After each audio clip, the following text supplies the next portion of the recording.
Yes po, magandang araw po. Coiners Ring po, nagbabalik. At ang content po natin sa araw na ito, ayan po, magtitest po tayo ng silver at platinum. Gamit po yung acid para po kung sakali tayo pa'y bibili, hindi po tayo mapepeke. Yan po ay 900 platinum. May emerald stone.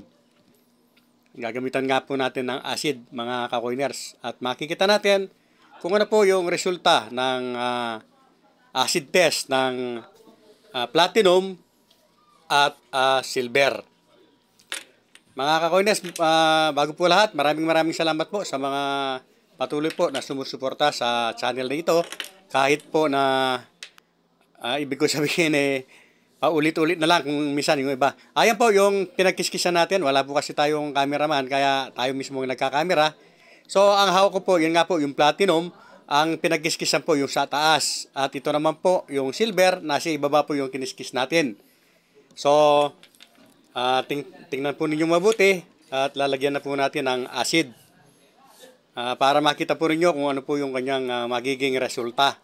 So, yan po, yung unang pinatakan natin, yung silver. At yung sa itaas naman po, yun yung platinum. So, ayan po, at nakita naman ninyo, naging parang asul o fluorescent asul po o blue. Fluorescent blue yung silver sa ibaba. At yung sa itaas naman po ay naging mas matingkad yung kulay. Yes po, kuminang lalo. Yan po ang platinum.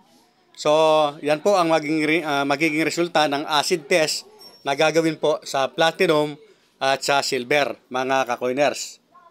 At bilang karagdagan po, mag-impok na po, mag-invest ng gold at silver dahil pataas na po ang presyo.